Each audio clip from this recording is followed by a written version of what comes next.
Welcome to Chottu Kirtan YouTube channel. কি গো তোমরা তো ভালো শিব পাওয়ার জন্য বাবার মাথায় জল ঢালছো তাই না? ও মাইরা তোমরা শিবরাত্রি কেন করছো গো? দেখো কাণ্ড, শিবরাত্রি করতে এসেছে বলে জানি না কেন এসেছে। ভালো থাকবে বলে কি গো মাইরা তাই জন্য? আর আমার বোনেরা কি জন্য শিবরাত্রি করছে গো? ভালো ননর বাপ পাবে বলে, ভালো বর পাওয়ার জন্য। ও মাইরা আমরা তাহলে শিবরাত্রি করি ভালো বর পাওয়ার জন্য? কি গো আপনারা একমত? আচ্ছা বলেন তো, শিবরাত্রি কারা প্রথম শুরু করেছিল, মেয়েরা না ছেলেরা? ছেলেরা না? দেখেছো, ছেলে বলে বলে আমরা ছেলেরা করেছি শিবরাত্রি। এই যে করি আমরা সবাই বলি কি মা, যে শিবরাত্রি করলে শিবের মতো বর হবে, তাই না? কেন? দীর্ঘদিন তপস্যা করি দেবী পার্বতী আজকের দিনে শিবরাত্রির দিনে দেবাদিদেব মহাদেবকে প্রতিরূপে লাভ করেছিল। যখন দেবী সতীকে প্রভু হারিয়েছিলেন, প্রভু ঘোর তপস্যায় বসেছিলেন, দেবতারা মনে মনে ভাবছে ও মায়ের একটু আসতে কথা বলবেন, এই জায়গাটা একটু মন দিয়ে আস্বাদন করো। যখন প্রভু দেবী সতীকে হারিয়েছি, প্রভু আমার বসেছি ঘোর তপস্যায়, সমস্ত স্বর্গের দেবতারা মনে মনে ভাবছি যিনি কিনা বিনাশ করতে, সেই দেবতা যদি এত বড় তপস্যায় রত হয় পৃথিবী থাকবে কেমন ভাবে। তাই তারা কি করলেন, হিমাচল প্রদেশে হিমালয়ী রাজা কন্যা দেবী পার্বতীর সৃষ্টি করলেন। আর এই দেবী পার্বতী বছর বছর ধরে তপস্যা করে মা এই দিনে শিবরাত্রির দিনে দেবাদিদেব মহাদেবকে প্রতিরূপে পেয়েছিলেন। তাই আমরাও সবাই ভাবি আজকের দিনে আমরাও যদি একটু উপবাস করি, উপবাস রাখি, তাহলে আমরাও দেবী পার্বতীর মতো মহাদেবের মতো বর পাব, তাই না মা? কিন্তু না, আসলে এই যে শিবরাত্রির ব্রত মা, এই ব্রত সবার প্রথমে প্রচলন শুরু করেছিলেন কে জানেন? একজন পুরুষ, যার নাম ছিল গুরুদ্রোহ। এই গুরুদ্রোহ মা একজন ব্যাধ ছিলেন, প্রতিদিন প্রাণী হত্যা করতেন, প্রতিদিন পশু হত্যা করতেন। অভাবের সংসার মা একদিন সেই গুরুদ্রোহের স্ত্রী গুরুদ্রোহের হাতটা ধরে বলছে, স্বামী অস্বামী, অনেকদিন হলো আমরা উপবাসে আছি, অনেকদিন আহার গ্রহণ করি নাই, যাও না গো, অন্তত তুমি আজকের দিনটা একটু বন থেকে শিকার করে আনো, আমার জন্যে না হয় সন্তান দুটোর মুখ চেয়ে, সন্তান দুটো মুখ চেয়ে অন্তত তুমি একটু বনের মধ্যে শিকার করতে যাও। ব্যাধ গিয়েছে মা বনের মধ্যে শিকার করতে, সারাদিন ধরে শিকার করলেন, একটাও শিকার পেলেন না।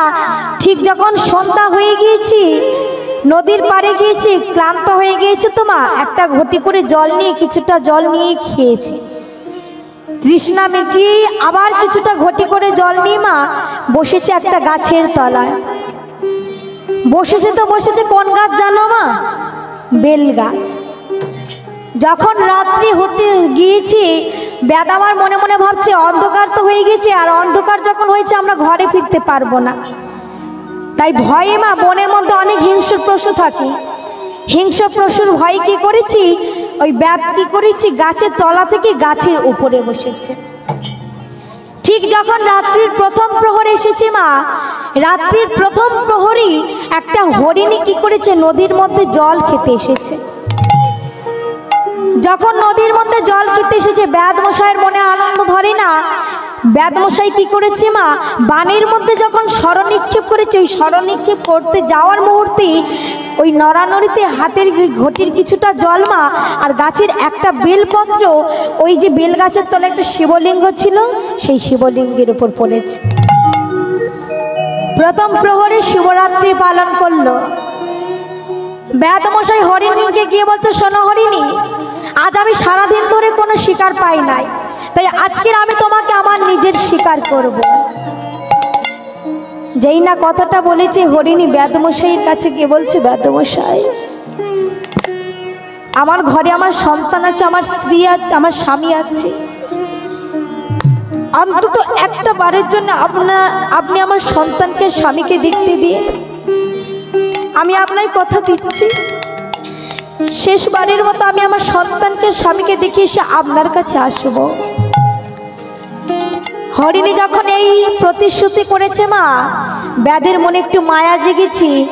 হরিণীকেই ডেকে বলছে, শোনো, তুমি যখন বলছো আমি তোমাকে ছেড়ে দিলাম, কিন্তু তুমি আমায় 3 সত্যি করে কথা দাও, প্রতিশ্রুতি দাও যে তুমি সত্যি ফিরে আসবে। ব্যাধমশাই, আমি আপনাকে কথা দিচ্ছি, রাত্রির 2য় প্রহরের মধ্যে আমি আপনার কাছে ফিরে আসব। চলে গেল মা হরিণী। ব্যাধমশাই বসে আছি। ঠিক যখন 2য় প্রহর হয়েছে, ওই হরিণীর স্বামী এসেছে মা নদীর জল খেতে। ব্যাধমশাই মনে মনে ভাবছে, হরিণী নেই তো কি হয়েছে, এই হরিণ আছে, হরিণকে শিকার করব। আবার যেই না বানের মধ্যে স্বর নিক্ষেপ করেছে মা, আবার ওই নড়ানড়িতে একটু জল আর গাছের একটা বেলপত্র আবার শিবলিঙ্গে পড়েছে। ও মায়েরা, কত প্রহর হলো গো? 2 প্রহর হয়েছে।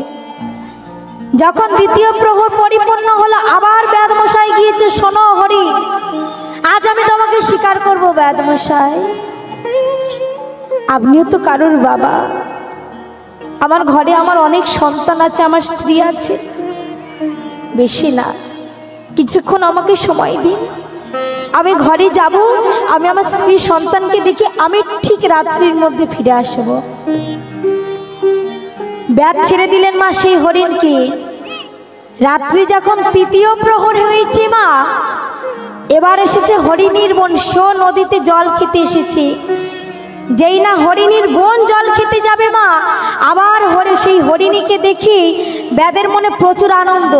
2বার শিকার ছেড়েছি, আর আমি ছাড়বো না। মনের আনন্দে যেই না আমার বানের মধ্যে স্বর নিক্ষেপ করেছি, আবার নড়ানড়িতে ঘটির কিছুটা জল আর একটা বেলপত্র শিবলঙ্গে পড়েছে। আমায়রা, কত প্রহর হলো গো? কত প্রহর হলো? 3য় প্রহর। যখন 3য় প্রহর হয়েছে, হরিণীর কাছে গিয়ে ব্যাধমশাই বলতে, শোনো, আমি এর আগে 2জনকে ছেড়ে দিচ্ছি, তোমায় আর ছাড়বো না, তোমাকে আমি আমার শিকার করব। ব্যাধমশাই,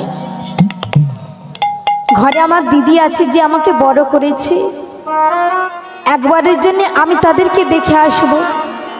আপনার ঘরেও তো অনেক আপনজন আছে, একটা বারের জন্য আমাকে ঘরে যেতে দিন, আমি বেশিক্ষণ সময় নেব না। আমি আপনার 3 সত্যি করে প্রতিশ্রুতি করছি, আমি রাত্রি 4 প্রহরের মধ্যে আপনার কাছে ফিরে আসব। চলে গেল হরিণীর বোন। ব্যাধ অপেক্ষায় আছে, কখন আসবে, কখন শিকার করবে। এদিকে গৃহে ফিরেছে মা, হরিণী নিজের সন্তানদের আদর করছে, কতবার চুম্বন খাচ্ছে, আর ভাবছে মনে মনে, আর কিছুক্ষণ তোদের দেখতে পাবো, তারপরে আর জানি না আমার এই মনের মধ্যে এই প্রাণ পাখিটা থাকবে কিনা। হরিণী যখন এমনভাবে কাঁদছি, হরিণটা এসে বলছে, হরিণী, এমনভাবে কাঁদছো কেন? হরিণীর স্বামীর হাতটা ধরে বলছে, জানো স্বামী, দূরে নদীর পাড়ে একজন ব্যাধমশাই অপেক্ষায় আছে, আমি যেই মুহূর্তে যাব সে আমাকে শিকার করবে, আর তো আমি আমার সন্তানদের দেখতে পাবো না। শেষবারের মতো মায়া কাটিয়ে যেতে চাইছি, কিন্তু মায়াটা আমি কাটাতে পারছি না, কিভাবে যাব বুঝতে পারছি না। হরিণটাও কেঁদে কেঁদে বলছে, তুমি যে ব্যাধমশাইকে কথা দিয়েছ, আমিও সেই ব্যাধমশাইকে কথা দিয়েছি, আমিও যাব। এমন সময় হরিণীর বোনটা এসে বলছে, জানো দিদি, ওই নদীর পাড়ে ওই ব্যাধমশাইয়ের কাছে আমিও কথা দিয়েছি, আমি যাব, আমার প্রাণ বিসর্জন দেব। 3 জনের মধ্যে কথা হচ্ছে মা, কে যাবে। এমন সময় হরিণ বলল, চলো সবাই যাই, যার প্রাণ আজকে যাবে সে প্রাণ হারাবে। 3 জন গিয়েছে, ব্যাধমশাই অবাক হয়ে গেছি। 3 জনকে দেখে বলছে, আমি তো বলেছিলাম যে কোনো একজনকে আসতে, তোমরা 3 জন এসেছো। হরিণী ব্যাধমশাইয়ের উত্তরে মৃদু হেসে বলেছিল, ব্যাধমশাই, আমি কেমন স্ত্রী যে নিজের স্বামীকে রক্ষা করতে পারি না, আমি কেমন স্ত্রী যে নিজের স্বামীর প্রাণবায়ু রক্ষা করতে পারি না। হরিণীর স্বামী সেদিন বলেছিল, ব্যাধমশাই, আমি কেমন স্বামী যে নিজের স্ত্রীকে রক্ষা করতে পারি না। সেদিন হরিণীর বোনটাও বলেছিল, ব্যাধমশাই, আমি কেমন বোন যে আমি নিজের দিদিকে রক্ষা করতে পারি না। ব্যক্ত অবাক হয়ে গেছে, সামান্য পশুকুলের মধ্যে এত প্রেম, এত ভালোবাসা।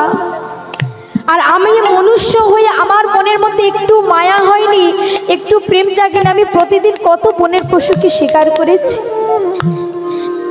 একটা পশুর কাছ থেকে আজকের আমি আমার ধর্ম বুঝতে পেরেছি। ও মাইরা, এতক্ষণ ঘটির জল ফিরেছি, এবার শেষে বেদমশাইয়ের নয়নের জল আর বেলপত্র পড়েছে শিবলিঙ্গে। কত প্রহর হলো গো? চতুর্থ প্রহর। চতুর্থ প্রহর যেই না পরিপূর্ণ হয়েছে, বেদমশাই সকালবেলা ঘরে গিয়েছি। আর যেই না সকালবেলায় গিয়ে মা সবে খেতে বসেছি, এমন সময় একজন ভিক্ষুক এসে ব্যাধির দরজায় এসে বলছে, বেদমশাই কতদিন হয়েছে উপবাস গিয়েছি, আমি কিছু খাই নাই, আমায় দেবে গো কিছু খেতে। ব্যাদ নিজের অন্নটা নিয়ে মা সেই ভিক্ষুককে দিয়ে দিলেন। সাধুগুরু ব্রাহ্মণ বৈষ্ণবের সেবা হয়ে গেল, শিবরাত্রি পরিপূর্ণ। এবার ঘটনা ঘটলো কখন? যখন ব্যাধির মৃত্যু হলো। অমাইরা, আমরা যখন মরে যাই আমাদের এই দেহটাকে কারা নিয়ে যায় গো? কি গো, কারা নিয়ে যায়? পাড়ার লোকেরা। দেহটাকে তো পাড়ার লোকেরা নিয়ে যায়, আর আত্মাটাকে কে নিয়ে যায় গো? জমের লোকেরা নিয়ে যায় না? আমরা তবু মা এত অহংকার করি। আমাদের এই জগতে মানুষের কত অহংকার, কারোর রূপের অহংকার, আমি দেখতে ভালো, কারোর টাকার অহংকার, কারোর দেখবেন হয়তো খুব ভালো পাথর বসানো বড় বাড়ি, তার বড় বাড়ির অহংকার। কেউ হয়তো খুব ভালো পড়াশোনা করেছে, এই তোর থেকে আমি বেশি ভালো পড়াশোনা করেছি। কিন্তু এত অহংকার কিসের ভাই? যেখানে দেহ পুড়ে গেলে থাকবে শুধু পড়ে ছাই, তাই না মা? এই প্রাণবায়ু যদি একবার উড়ে যায়, যতই অহংকার করো না ভাই, দেহ প্রাণ পাখি যদি একবার উড়ে যায়, দেহ পুড়ে হবে ছাই। এত আমাদের অহংকার, কিন্তু যেদিন আমাদের মা মৃত্যু অনিবার্য হবে, সেদিন এই আত্মাটাকে নেওয়ার জন্য যমদূতেরা আসবে। তো ব্যাধির দেহটাকে নিয়ে আসার জন্য যমদূতেরা এসেছে। এমন সময় এসেছে শিবের দূতেরা। কেন? সারা জীবন ধরে বেদমশাই কোনো পুণ্য করে নাই, কিন্তু একটা বারের জন্য অজান্তে হলেও শিবরাত্রি ব্রত পালন করেছে। আমাইরা, আত্মাটাকে নিয়ে যাবে কি? শিবের দূতেদের মধ্যে আর জমের দূতেদের মধ্যে ঝগড়া লেগে গেছে। ও কোনোদিনও পুণ্য করেছে? বনে যা পশু পেরেছে, সিংহ বাঘ সবাইকে মেরেছে। শিবের দূতেরা বলে, যাই হোক না কেন, অন্তত একবার আমার বাবার মাথায় জল ঢেলেছে, তাই ও আমাদের সঙ্গে যাবে। এমন সময় যখন দুপক্ষের মধ্যে ঝগড়া হচ্ছে, আর কেউ পারলো না, স্বয়ং যমরাজ এসে বলছে, শোনো, যে সারা জীবনে অন্তত একটা বারের জন্য পবিত্র মনে উপবাস নিয়ে শিবরাত্রি পালন করবে, আমার জমির দূতেরা কোনোদিনও তাকে নিয়ে যাবে না। তাই গৌর হরিবল হরিবল হরিবল। তাহলে আমরা শিবরাত্রি কেন করি? ভালো বর পাওয়ার জন্য, তাই তো? আমায়রা এতক্ষণে এই বুঝলে কেন করি শিবরাত্রি? যদিও বা আমরা এই কলির মানুষেরা অনেক পাপ করি, কিন্তু পাপগুলো দূরীভূত করা যাবে কিভাবে? যদি কেউ পবিত্র মনে, নিষ্কাম মনে একবার শিবরাত্রি ব্রত পালন করি, তার সমস্ত পাপ দূরীভূত হয়, তার স্থান হয় স্বর্গলোকে। তাই গৌর কৃষ্ণ প্রেমানন্দে।